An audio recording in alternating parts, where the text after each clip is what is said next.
R த sets. இது வந்து ஒரு நல் செட். ஸோ இது வந்து ஒரு 0 மட்டும் இருக்கிற சிங்கிள்டன் செட். இது வந்து செட்டுக்குள்ளேயே ஒரு நல் செட் இருக்குது. ஸோ இதுவும் ஒரு சிங்கிள்டன் செட் தான். ஸோ இது வந்து ஈக்குவலா இல்லைனா ஈக்குவலண்ட்டா அப்படின்னு கேட்டிருக்காங்க. ஈக்குவல்னால் என்னென்னா இதில் மூணுலேயுமே இருக்க வேல்யூஸ் ஒன்றா இருக்கணும். அதாவது இந்த செட்டில் 1 2 இருந்ததுன்னா இந்த செட்லேயும் 1 2, இந்த செட்லேயும் 1 2 இருக்கணும்.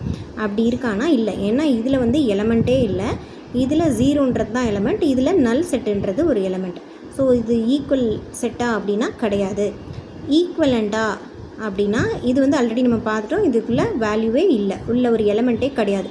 பட் இதுலேயும் ஒரு எலமெண்ட் இருக்குது, இதுலேயும் ஒரு எலமெண்ட் இருக்குது. ஸோ இது வந்து ஃபஸ்ட்டே வந்து ரிஜெக்ட் ஆகி போயிடுது.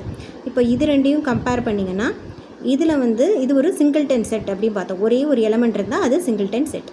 இதில் வந்து ஒரு நல் செட்டு தான் ஒரு செட்டுக்குள்ளேயே இருக்குது. பட் எனிவே அதுவும் ஒரு எலமெண்ட். ஸோ இதுவும் ஒரு சிங்கிள்டன் செட். ஸோ இதில் எத்தனை எலமெண்ட்ஸ் இருக்குன்னா 1, இதில் எத்தனை எலமெண்ட்ஸ் இருக்குன்னா 1.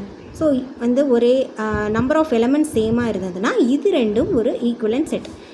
ஸோ இதனால் என்ன தெரிய வருதுன்னா இந்த மூணுமே ஈக்குவல் செட்டானால் ஈக்குவல் செட் கிடையாது. பட் இந்த ரெண்டாவது செட்டும் மூணாவது செட்டும் வந்து ஒரு ஈக்குவலன்ட் செட்.